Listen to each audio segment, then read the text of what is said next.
All right, so we're going to do problem 3A from quiz 15 in this video. So let's get started. We want to evaluate this integral of x cosine of x cubed with respect to x as a power series.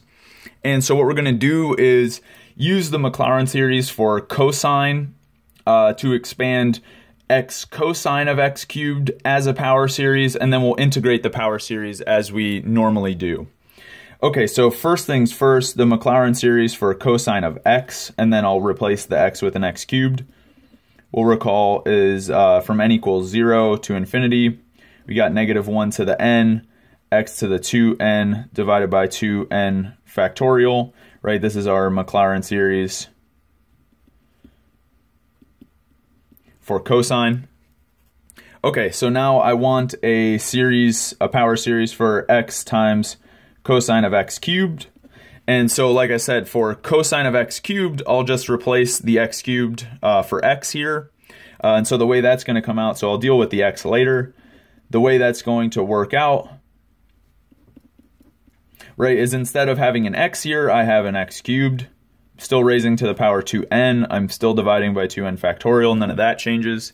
And so you'll see that this x now has a power 3 times 2 times n, so it'll be 6n.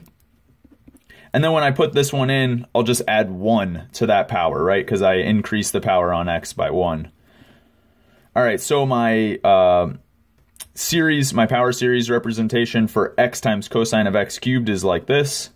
Summing from n equals 0 to infinity, negative 1 to the power n, x to the 6n from this stuff, and then a plus 1 from that x outside, and then I divide by 2n factorial because none of that changed. Okay, and so that's what we get for the power series representation of x times cosine x cubed. And so now I just want to integrate this power series, right? So integrate this power series. Okay, one thing we can say, we're not even being asked this, but we know that the radius of convergence for the Maclaurin series for cosine is positive infinity. That forces the radius of convergence for this power series to be positive infinity. And then also, once we integrate, the radius does not change. So whatever power series we get for the integral of this stuff will also be positive infinity. So that's nice to know. But either way, I need to integrate x cosine x cubed dx. Okay, and so this is just integral of the power series that we just found for that quantity. So n equals 0 to infinity, negative 1 to the n, x to the power 6n plus 1 divided by 2n factorial dx. Okay, and so the way that we integrate our power series is we just swap the summation with the integration, right? And then of course, minus 1 to the n is has no dependence on x. 2n factorial has no dependence on x. So I'll pull those out of the integral. And so what this is going to look like is I'm integrating I'm summing n equals 0 to infinity, negative 1 to the power n. I have a 1 over 2n factorial, and then I'm actually going to integrate just these terms that depend on x, right? So x to the power 6n plus 1. But of course, integrating x to some power, the way I do it is, well, as long as that power is not negative 1, and it certainly isn't in this case, the lowest it could be is 1 when n equals 0. But either way, to integrate x to a power, all I do is add 1 to the power and then divide by that new power. So what we're going to get, and since this is indefinite integration, we'll also have a constant. So I'll write that at the end.